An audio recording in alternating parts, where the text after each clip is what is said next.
მკვლელობის ადგილზე სისხლის ლაქები ამ დრომდე შესამჩნევია. ღამის 3 საათზე დანით 35 წლის დაჩი დარჩია ამ ადგილას მოკლეს. ღამის კლუბ Sky-ის DJ-ის სასიკვდილო ჭრილობები 20 წლის ახალგაზრდამ მიაყენა. ერთ-ერთი ვერსიით DJ-ისა და ახალგაზრდა შორის შელაპარაკება Sky-ში დაიწყო. ღამის კლუბის წუხანდელი სტუმრები პირად საუბრებში აცხადებენ, რომ დარჩიამ ბრალდებულს მუსიკალურ თხოვნაზე უარი უთხრა. მათივე ინფორმაციით კონფლიქტის შემდეგ კლუბის დაცვამ ახალგაზრდა შენობიდან გაიყვანა. სავარაუდოდ ის დარჩია საქმის გასარჩევად გარეთ ელოდა. Sky-ში მუშაობდა DJ-ი. აი განმოცემით თმელმასმენან ხორბით რა მოხდა რა. ავით სამსახური მოჩა დაიკეთა დავიდნენ და რაც გარეთ მოხდა ჭუიქით ბაღის ხარს მოხდა.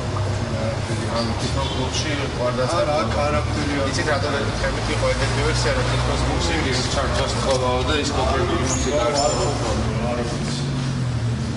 გარეთ მოხდა ჭუი და მუსიკის ჩარჯოდება ჭუი მაშინ აქ მოხდა არ ვიცი. კლუბის დაცვის მსგავსად Sky-ში კონფლიქტის დაწყებას კატეგორიულად უარყოფს კლუბის მენეჯერიც. მათი ინფორმაციით დარჩია შელაპარაკება 20 წლის ახალგაზრდასთან. ღამის კლუბიდან მოშორებითავლობის მოედანზე სომხურ ეკლესიასთან მოუვიდა. სისხლის კვალი მათ მიერ მითითებულ ადგილასაც,აა. სავარაუდოდ დანა დარჩიას პირველად ამ ადგილას დაარღვეს. ვრცელდება ინფორმაცია, რომ თითქოს ყოლობა მოხდა Sky ბარში. ან კონფლიქტი დაიწყო იქ, რაც სრული სიცრუეა. მინდა დავადასტურო ინფორმაცია იმის შესახებ, რომ ეს ადამიანი Sky ბარში არ ყოფილა, მკვლელზე მაქვს საუბარი. რაც შეეხება დაჩის ეს ჩვენი თანამშრომელი, უბრალოდ სამუშაო და დროის დამთავრების შემდეგ მიდიოდა სახლში, ადრესაც აჩერებდა ტაქს. ყოლობა მოხდა კერძოდ, ანუ დაჭრა მოხდა სომხური ეკლესიის მიმდებარე ტერიტორიაზე სკვერში. უბრალოდ დაჩის შემდგომ ესადა გამოქცეოდა აქეთ და უბრალოდ გადმოირბინა ერთი 100 მეტრი და იქ უკვე დაცვის პოლიციამ ეს მკვლელი მოსდევდა და დააკავა.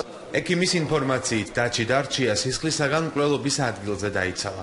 მას დანით მიყენებული ჭრილობების გამო არტერია ჰქონდა დაზიანებული. გადაყვანილი იქნა მართვის სუნთქვაზე შემოსვლის მომენტშივე აღენიშნებოდა შემავალი ჭრილობა წელის არეში, სიზღმდენი მასიური სისხლის დანაკარგით, რამაც გამოიწვია სიკვდილი. პოლიციამ მკვლელობის ადგილის და მკვლელობის იარაღის ამოღების, ასევე ბრალდებულის დაკავების ოპერატიული ვიდეომასალა დღეს დილით გაავრცელა. გამოძიება განზრახ მკვლელობის მუხლით მიმდინარეობს. 20 წლის ახალგაზრდა დანაშაულს აღიარებს და პოლიციას ჩვენებაში მომხდარის განსხვავებულ მიზეზებზე უყვება. დეტალები გამოძიების ინტერესებიდან გამომდინარე არ ხმაურდება. დარჩიას ცხედარი დღეს სამხარაულის ექსპერტიზის ეროვნული ბიუროდან გურიაში, ლანჩხუთში, საკუთარ სახლში გადაასვენეს.